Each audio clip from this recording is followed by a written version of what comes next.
ابن اخوي حسين فدوى لقلبك. ها ابو علي، قال عمو اريد منك شغله من الله ومنك، خلينا نضحك حتى البث ما ينسد. قول عمو حبيبي. قال عمو انا اشتغل ويا واحد صيرفه عنده وهذا اسمه سيد علي. قلت له ايه عمو؟ قال انا وياي كرار وولد، قالوا يطلبوا فلوس عمو. قلت له عمو لا تحرجوني، هاي المواضيع من اتدخل بها حبيبي، لان انت تدري انا هاي المواضيع وما لي خلق ويشتكون وهذا، وانا اكبر من هاي المواضيع ب100 قاط. شو اسوي انا؟ شو اتدخل؟ والله فلان تطلبه وانت شو عليك؟ واذا حشد. قال لي عمو ها يلا ممنون. قلت له تعال. وين هو؟ قال بالبيت. قلت له خليه يجيني. اجى الرجال جايب له طلي، لين جاء عود نازل هستوني بالبيت. الولد مرتب وشاب. اهلين حياك الله تفضل. الولد يعني مو خايف وانما مرتبك، وجه اصفر وخوش ولد مرتب سيدنا والنعم منه سيد علي. اهلا سيدنا امر. قال خوي انا بخدمتك وانا حكالي عليك حسين ابن اخوك. قلت له بخدمتك تبشر، شو تريد الجايبي تاخذه. الحج انا اطلب ولد صديقي تقريبا 800 مدري 780 مليون 880 اي المهم اتذكر هذا المبلغ لان انا مو يمي اصلا. قلت له زين. قال حجي وانا من باب الخجل واخجل منه، لان وصلت مرحله وياه اريد اتعارك. يعني شو اسوي؟ الفلوس انا منطيهن له وزمن الكاظمي، ومن طلع الكاظمي شكو جديد رئيس وزراء السودان فلشهم ماكو، يلا شحتهم، فبعد راحت فلوسه خطيه هذا وزاره العمل ومدري منين. فقال حجي وانا يوميا يقول لي باكر وهن الفلوس هواي 88 مليون ترى مو هينه بيها فوائد. قلت له بشرط انا راح اتدخل. قلت له بحياتي والله ما متدخل من 2014. قلت له ما اتدخل لان ما متوازي. قلت له استاذ جبار عبد الدلي قال لي ابو فاطمه انت نزيه وخوش انسان، لا تتدخل لا بالاراضي ولا بهاي المشاكل، لان رجال هو انسان ترى محترم. استاذ جبار عبد الدلي قاضي الحشد. فانا من ذاك اليوم حتى ما اهان واقدم نفسي للشرطه يقول لي اريد اروح عند درار. على شنو اتوسل؟ لو اموت والله هو اكل احجار وحق الحسين ولا اذل نفسي البشر. قلت له اخوي اسوي لكم بياله بالفلوس بين انا اطلبك باكر عقب من يصير حاجزهم هاي رسمي. قلت له من كاتب عدل تصدق. ثاني يوم جاب كاتب عدل للبيت، وانتم تدرون كل زين ترى يقدر يجي ويجيب الختمه مالته. بصم وختم. قال ابو فاطمه يطلبني مثلا اتذكر 880 مليون وعليها توقعت وخلى حتى تاريخ قديم مو هسه. تزيت اخوتي ربعي ابو باقر والولد امشي روح. قال له الفلوس ما لنا. المهم راحوا للرجال بالجادريه. طيب الله يذكره بالخير. قالوا له هسه اعطينا الفلوس. يابا عدل بدل اعطينا مجال ما اريد والدي يدري زحمه. هو الرجال محترم ويحسب حساب الوالده. حكى وياي. قلت له ابويا هاي بالواتساب هاي فلوسي ترى، وانا مو بس لي مالي ومال اخوتي، واحنا نريد فليساتنا ما نريد بهن فوائد. لو فوائد يصير بالمليون وفوق نريد بس فليساتنا. قال اعطينا بس اليومين حجي الك.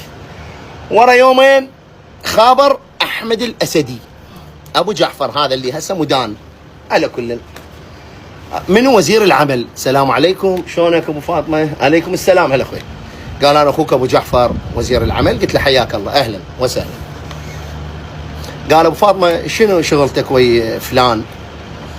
قلت له والله اخويا هو فلان يشتغل ويا سيد علي، وسيد علي انا منطيه فلوس انا واخوتي وما يعطيني اياهن وصار سنتين. قلت له هسه ما نريد فوائد، اذا اخلي الفوائد يطلع فوق المليون وانا ذن الملايين يطيرن الله وكيلك و5 ملايين ما ببيتي.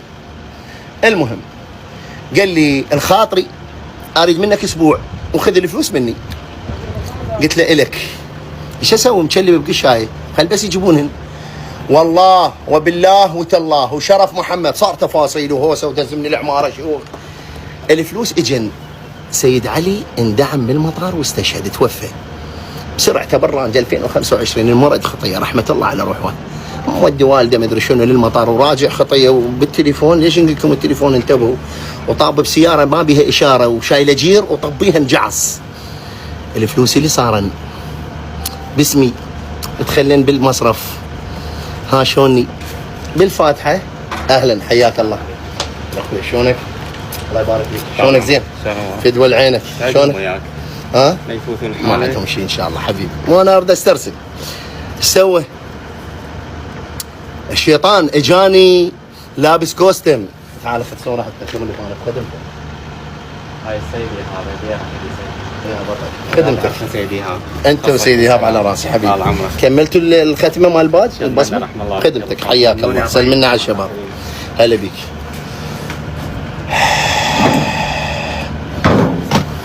الفلوس لي الشيطان اللي اجاني لابس خاط ب7 فتحات. شلونك؟ 880 مليون حجي قمت اتقلب. بعد اكو نفس لوامه واماره ونفس مطمئنه. هاي تقول لي هي شوي معركه بس ختولي انا اذن كل الميمي والله بالعباس ابو فاضل بنوب. انا اخو صايله ابو فطيم ابو يقين على كله. رحت للفاتحه اخذت وياي ولدنا بالفوج طبينا. الناس اهل الولد سيد عبالهم انا جاي اعود ابتزهم واقول لهم يلا وين فليساتي؟ خدمتك وين فليساتي؟ سلم عليه قال لي حجي تخلص الفاتحه ونمر لك. قلت له خير ان شاء الله.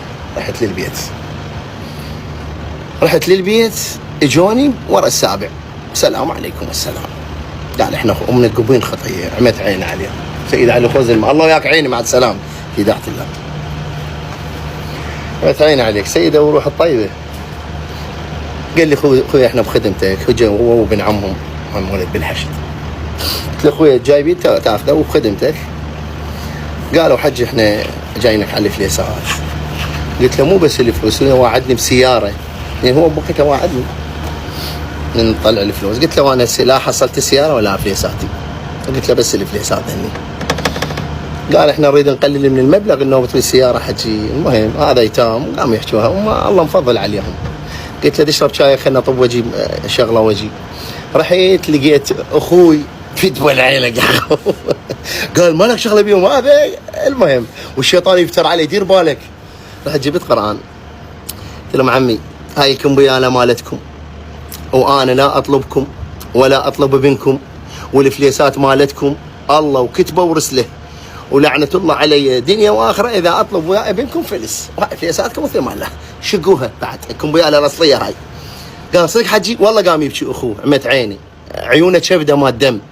قلت له ابويا ترى الدنيا بخير ومو كل شيء فلوس بالدنيا. الدنيا مواقف عند تقلب الاحوال تظهر مواقف الرجال وعند الامتحان يكرم المرء ويهان. شباب بشرفكم بينكم لبين الله. الرجال مات وانا عندكم بياله والفلوس عندي. اكو واحد يقول لهم هذا النمو مالاتي تفضل واذا انا كاذب خلي يطلعون هم يقولون كذاب.